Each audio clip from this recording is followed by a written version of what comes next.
me, still left sort of empty, sort of hollow sort of thing.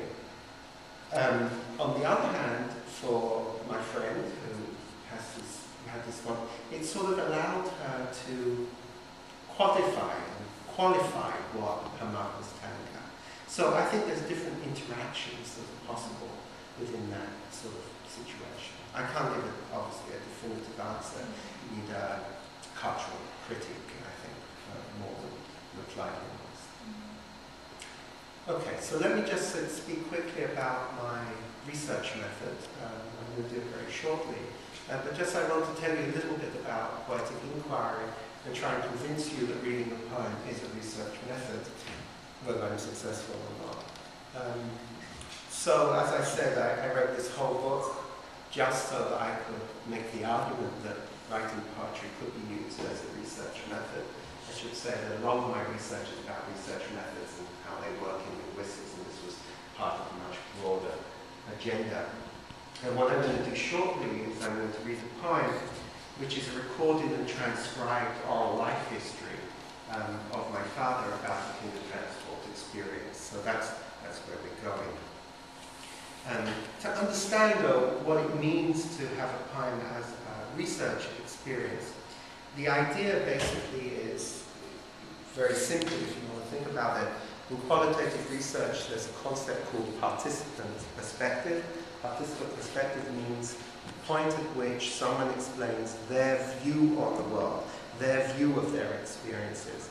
And there are many situations in which we're interested in things like that.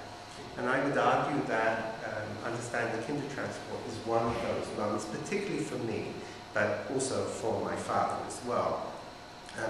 The other aspect of a poem as a research method is if the poem is successful, if the poem works as a poem, as an aesthetic entity, it offers you an opportunity not only of hearing about an experience, but actually to a limited extent, a sort of virtual reality experience of that event from the person's perspective.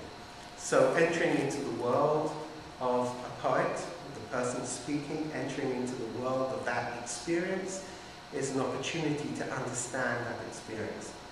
In the book, I argue that this data needs to be analyzed. In today's presentation, I don't intend to analyze the poem with you. I would be happy to discuss it with you, though. And there's all sorts of reasons why I didn't analyze my own poem. If any of you wish to pick it up and analyze it, that's why I gave you the poem. Please go ahead and do whatever you wish with it. David? Sure. You're speaking about poetry as a methodology. I wonder if perhaps you could make a similar argument, or somebody could make a similar argument, actually, regarding some of the visual artworks, like the drawings for the children in Terezin.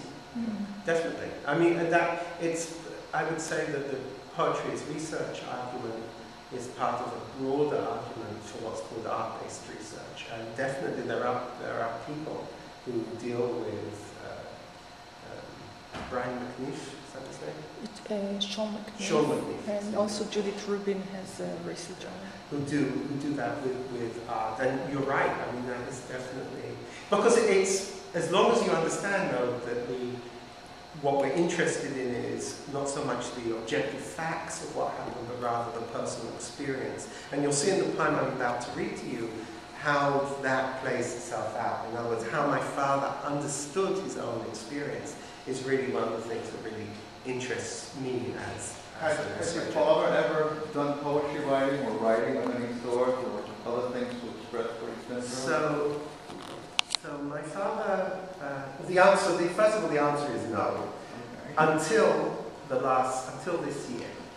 And this year, a lot of things have changed for my father, and at this moment in time, he's actually writing a sort of history, but not a history of his Kindertransport experiences, but rather a history of his working experiences, but it's interesting. I mean, I see this as a definite shift in what's happening in my father's life, and it's part of a whole range of things that are happening. But let me just tell you how I created this text I'm about to read. So there's quite a lot of literature on the fact that Kindertransport survivors don't tell their children about their experiences, but are willing to tell their grandchildren.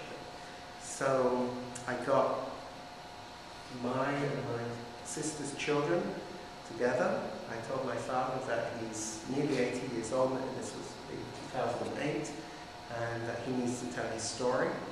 And if he doesn't tell his story now, I don't know what's going to happen, because, you know, I hope my father lives to 120, but life is life, right? So he agreed. It was a very difficult event, I think, but we got all the grandchildren together. He told his story. I recorded it using a digital recorder. I then transcribed it. I turned it into just like you would do in conversational analysis, sort of a linguistic method. And then I used a research method from two sociologists, Langer and Furman. And basically I took the actual transcript and I used poetic methods of line breaks and keeping units together. So the poem you actually have, this text poem you have in front of you, is actually the original words of my father.